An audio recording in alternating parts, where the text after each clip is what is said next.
Welcome to our YouTube channel. Here, we curate and share informative videos from various corners of the world. Our aim is to keep you well informed and up to date with the latest happenings. Join us on this journey of knowledge and stay informed with our engaging content. During times of conflict between nations, espionage has consistently thrived as a lucrative enterprise. In the midst of World War II, the Nazis strategically employed sex and seduction as a weapon in their quest for victory, effectively overseeing the operation of 22 brothels in France. Their intention was to exploit the power of intimate pillow talk to extract crucial information. This piece sheds light on infamous spies who purportedly regarded sex as a pivotal tool within their arsenal. Number 1. Princess Stephanie Juliane von Hohenlohe. Stephanie Hohenlohe, a princess through marriage, was a Jewish woman who became Adolf Hitler's most trusted female spy and propagandist for the Third Reich. Despite her Jewish heritage, she gained the trust of high-ranking Nazi generals and aristocrats through her charm and manipulation.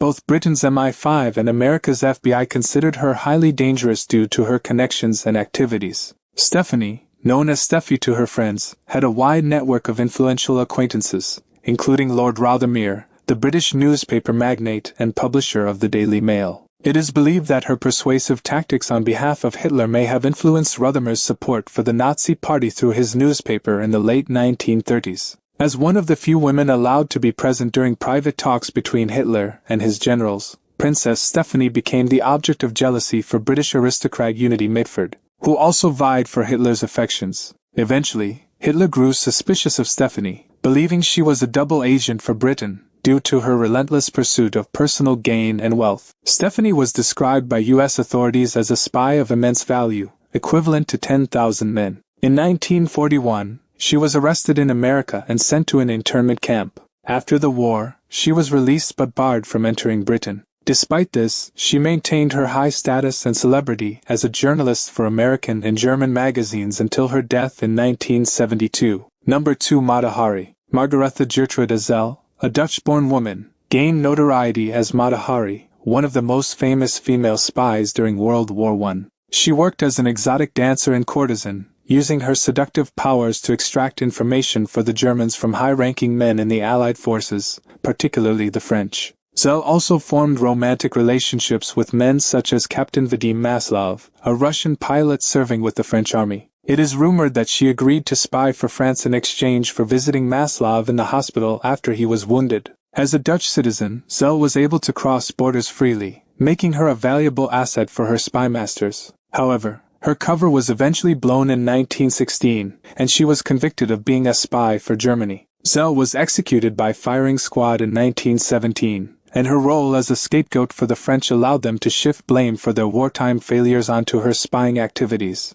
Number 3. Roald Dahl. In a recent biography detailing the life of the renowned author of Willy Wonka and the Chocolate Factory, it is revealed that Roald Dahl served as a covert operative for the British government during his time as an RAF officer. However, his role as a spy was quite different from what one might expect. Rather than engaging in eavesdropping or utilizing hidden surveillance equipment, Dahl's mission involved extracting valuable information through intimate encounters. Stationed as an RAF attaché at the Washington Embassy in 1942, Dahl's superiors in the British government tasked him with gathering intelligence from affluent and influential American women who either held pro-Nazi sentiments or had connections with Britain's adversaries. Among his conquests were Millicent Rogers, an heiress to an oil fortune, and Claire Booth, a congresswoman with right-wing leanings and the wife of Time magazine's publisher, who was known for her passionate nature. Despite being 13 years younger than Booth, Dahl was required to establish a close relationship with her in order to uncover her political motivations. This involved spending 3 nights together, during which he exhausted himself both physically and emotionally. Eventually, Dahl grew weary of his demanding assignments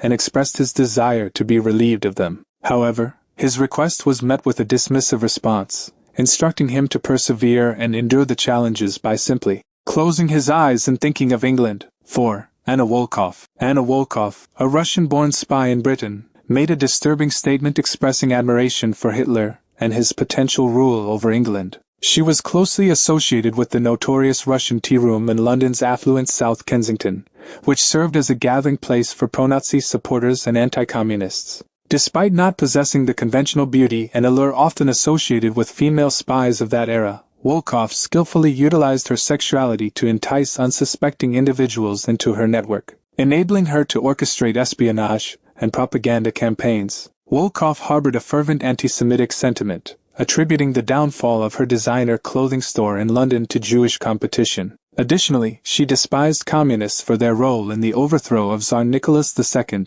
and the subsequent murder of his family. The activities of Wolkoff and her associates were closely monitored by MI5, particularly after she joined the Right Club, a right-wing organization that attracted upper-class fascists and was founded by the prominent British fascist figure, Captain Archibald Maule Jock Ramsey. Eventually, Wolkoff's actions led to her downfall. After engaging in a romantic relationship with an American diplomat at the U.S. Embassy and attempting to smuggle classified documents and coded messages to the Russians, she was ultimately arrested. Her capture was the result of being deceived by double agents working for both MI5 and MI6. Wolkoff received a 10-year sentence of penal servitude and tragically lost her life in a car accident in Spain in 1973. 5. Gustav Beekman. In 1942, Gustav Beekman, a 55-year-old florist originally from Sweden, resided in a townhouse located at 329 Pacific Street in Brooklyn. This particular house gained notoriety for its scandalous activities,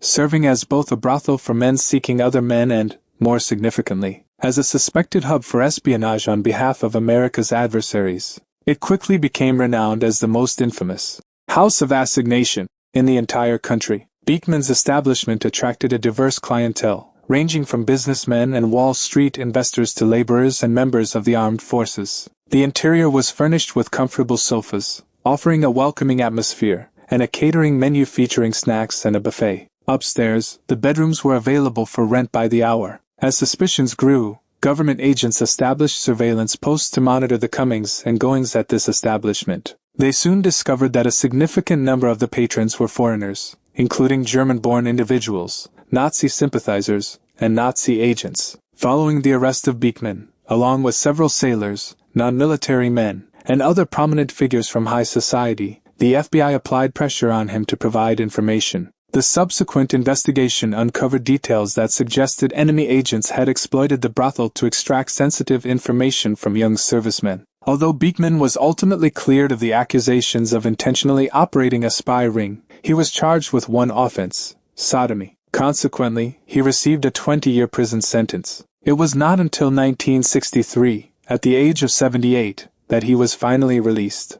6. Salon Kitty. Salon Kitty, located in Berlin, was a prestigious brothel that attracted influential individuals from diplomatic and official circles. It was among the approximately 22 brothels that the Nazis took control of in order to spy on officers, soldiers, and officials. Reinhard Heydrich, the mastermind behind the Holocaust, selected this particular brothel after its owner, Madame Kitty Schmidt, was arrested for transferring profits to British banks. Faced with the threat of being sent to a concentration camp, she agreed to continue managing the establishment as a hub for espionage. During a 10-day closure, the building underwent renovations and was equipped with concealed microphones hidden within the bedroom walls. A group of prostitutes renowned for their expertise in seduction were hired. One of the initial casualties of careless conversation was Count John Galeazzo Ciano, Italy's foreign minister, who was recorded criticizing Hitler. Several other esteemed clients were also apprehended, imprisoned, and in some instances,